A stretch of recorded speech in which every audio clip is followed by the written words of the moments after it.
अस्सलाम वालेकुम एवरीवन। उम्मीद करती हूँ आप तमाम लोग बिल्कुल खैरियत से होंगे और ईमान और सेहत की सलामती के साथ अपनी ज़िंदगी गुजार रहे होंगे और अल्लाह ताला की बेपनाह नेमतों का शुक्र भी अदा कर रहे होंगे। आप में से जो लोग मुझे पहले से फॉलो कर रहे हैं वो जानते हैं कि ये मेरा कुरान जर्नल है जिसमें मैं जर्नलिंग करती हूँ। तो मुझसे किसी बहन ने सवाल पूछा कि हम अपने कुरान जर्नल को किस तरीके से रखें कि उसकी बेअदबी ना हो। बाज़ औक़ात ऐसे होता है कि हम कुछ इस तरह के सवाल देखते हैं या सुनते हैं जिसको सुनकर हमें हो सकता है आप में से बहुत से लोग सोच रहे होंगे ये कैसा सवाल है, लेकिन बाज़ औक़ात हम कुछ ऐसी चीज़ें सुनते हैं, सवाल सुनते हैं जिनको सुन के हमें लगता है कि ये तो बहुत ही कॉमन सी चीज़ है, लेकिन वो अगले के लिए बहुत इंपॉर्टेंट होती है और वो वाकई में समझना चाह रहा होता है कि इस सवाल का क्या जवाब होगा ताकि वो कुछ गलत ना कर बैठे। तो मैंने सोचा कि मैं इसके लिए एक छोटी सी वीडियो बना लेती हूँ। बहुत ज़्यादा लॉन्ग नहीं होगी, सिर्फ मुझे यही बताना है कि हम किस तरीके से अपने कुरान जर्नल को प्रोटेक्ट कर सकते हैं और हमें इसको कहाँ पर रखना चाहिए। कुछ अर्सा पहले की बात है कि मैं निम्रा अहमद का उनकी एक बुक पढ़ रही थी होम गर्ल के नाम से, जिसमें उन्होंने लिखा हुआ था कि हर घर में एक राइटिंग टेबल ज़रूर होनी चाहिए। और जबकि उन्होंने बल्कि ये भी लिखा हुआ था अपनी बुक में कि अगर किसी के घर में ये राइटिंग टेबल नहीं है तो वो इस बुक को पढ़ना ही छोड़ दे। कि मतलब राइटिंग टेबल होना यानी रीडिंग टेबल, कुछ भी आप उसको कह सकते हैं, वो हर घर में ज़रूर होनी चाहिए, चाहे आपके घर में बच्चे हैं या नहीं है, क्योंकि हर किसी को पढ़ने की आदत ज़रूर डालनी चाहिए। अच्छी बुक्स पढ़नी चाहिए, वो हमें बहुत ज़्यादा फ़ायदा देती हैं। तो जब मैंने उनकी ये बात पढ़ी तो उसी वक्त मेरे जहन में आया कि राइटिंग टेबल के साथ साथ हमारे घर में एक बुक शेल्फ भी ज़रूर होनी चाहिए। अब बुक शेल्फ का मतलब बिल्कुल भी ये नहीं है कि बहुत ही फैंसी हो और एक बड़ी सी दीवार पे आपने बहुत ही खूबसूरत सी डेकोरेट की हुई बुक शेल्फ बनानी है, नहीं, ऐसा बिल्कुल नहीं है। हर घर में ऐसा करना मुमकिन भी नहीं होता। तो बुक शेल्फ का मतलब ये है कि आप कोई भी, आजकल तो MDF की जो यानी MDF एक वुड की टाइप होती है, उसकी आपको छोटी छोटी स्लैब्स या शेल्फ्स आप उनको कह लें, वो आपको इजीली मिल जाती हैं। मैं आपको ये पिक्चर भी दिखा देती हूँ उसकी, इस किस्म की भी शेल्फ आपको मिल जाती हैं। तो आप इनको किसी भी वॉल पे इजीली आप इनको स्क्रूज के साथ लगा सकते हैं और आप चाहे एक ही शेल्फ बनाएं अपनी वॉल पे, लेकिन कोई ऐसी वॉल ज़रूर होनी चाहिए जहाँ पर आप अपनी बुक्स रखें और यानी आप जब भी पढ़नी हो आप वहाँ से बुक उठाएं और अपनी पढ़ लें। इसमें यह भी हो सकता है कि जो आपकी करंट रीडिंग बुक है, यानी जो भी आप बुक इस टाइम पढ़ रहे हैं, आप वो वहाँ पर रख दें ताकि आपके सामने रहे और आप जब भी उसके पास से गुजरें आपको याद हो कि हाँ मैंने ये भी बुक पढ़नी है। इस तरीके से एक तो ये फ़ायदा होगा कि वो बुक सेफ़ रहेगी वहाँ पर और आप आते जाते आपकी नज़र भी उस पर पड़ेगी और आप उसको ईज़िली पढ़ सकेंगे। दूसरा इसका फ़ायदा ये होगा कि जब आपके पास एक बुक शेल्फ होगी तो ऑब्वियसली वो दीवार पे होगी, थोड़ी ऊपर करके होगी, वहाँ पर आप अपना कुरान जर्नल भी ईज़िली रख सकते हैं। मैं अपना कुरान जर्नल अपनी उस टेबल पर रखती हूँ जहाँ पर मैं ये अपनी वीडियोज़ वगैरह सारी बनाती हूँ, या फिर मेरी एक और राइटिंग टेबल है जिसके नीचे मैंने एक छोटी सी शेल्फ टाइप बनाई हुई है।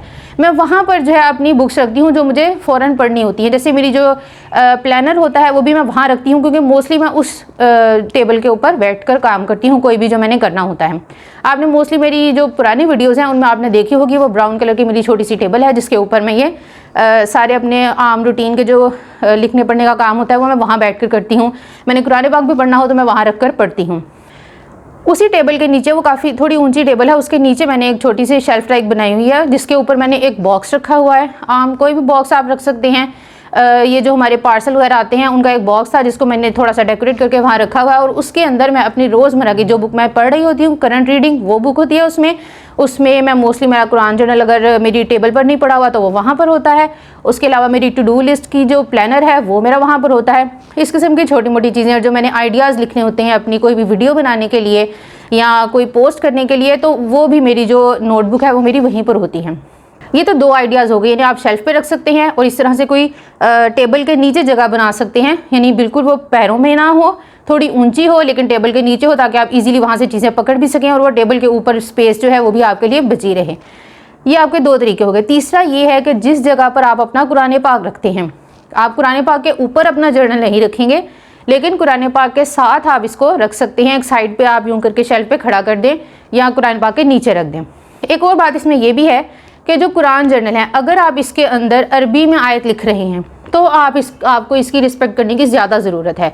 क्योंकि मैं आपने देखा होगा मेरी जर्नलिंग में मैं अरबी आयत नहीं लिखती, मैं सिर्फ उसका तर्जुमा थोड़ा सा लिखती हूँ और उसकी तफसीर लिखती हूँ, या रिफ्लेक्शंस जो मेरे अपने होते हैं या दुआएं होती हैं मैं वो लिखती हूँ।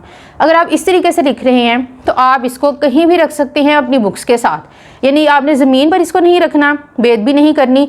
बल्कि मैं तो ये कहती हूँ कि जो लोग बुक रीडिंग करते हैं, जो बुक लवर होते हैं, वो तो एक आम किताब को भी ज़मीन पर नहीं रखते। जैसे मैं बुक्स पढ़ती हूँ तो मैं किसी आम बुक को भी ज़मीन पर नहीं रखती, मैं हमेशा उसको टेबल पर रखती हूँ या उसकी शेल्फ में रखती हूँ या वो जो बॉक्स बनाया हुआ है उसके अंदर रखती हूँ। तो जब हम एक आम बुक को, यानी हम उससे मोहब्बत करते हैं, हम किताबें पढ़ते हैं, उनसे मोहब्बत करते हैं, हम उनको ज़मीन पर नहीं रखते, हम उनको किसी ऐसी वैसी गंदी जगह पर नहीं रखते कि वो ख़राब हो जाएंगी, तो फिर हम अपने जर्नल की इतनी हिफाजत कैसे नहीं करेंगे। ऑब्वियसली ये हमारे लिए ज़्यादा इंपॉर्टेंट है उन तमाम बुक से जो हम बाकी की पढ़ते हैं। इसलिए मैंने सोचा कि आज ये छोटी सी वीडियो बनाकर मैं आप लोगों को बता दूं कि हम किस तरीके से अपने कुरान जर्नल को जो है वो प्रोटेक्ट कर सकते हैं और कहाँ पर हमें इसको रखना चाहिए।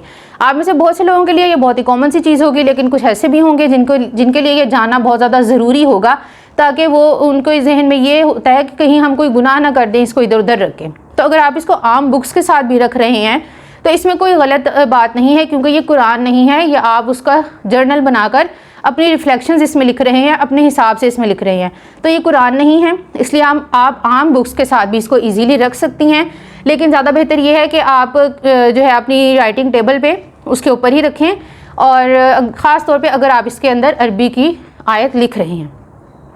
तो बस ये आज की छोटी सी वीडियो थी। अगर आपको ये पसंद आई हो या इसी तरह के आपके पास छोटे छोटे से कोई भी सवाल हो तो आप मुझसे पूछ सकते हैं। और इसके अलावा मेरे न्यूज़लेटर का लिंक मैंने नीचे डिस्क्रिप्शन में डाल दिया है, आप उसको ज्वाइन कर सकते हैं, और व्हाट्सएप चैनल का लिंक भी डिस्क्रिप्शन में, आप उसको भी ज्वाइन कर सकते हैं। अगर आपको ये वीडियो अच्छी लगी हो तो आप इसको दूसरे के साथ ज़रूर शेयर कीजिए। अल्लाह हाफिज़।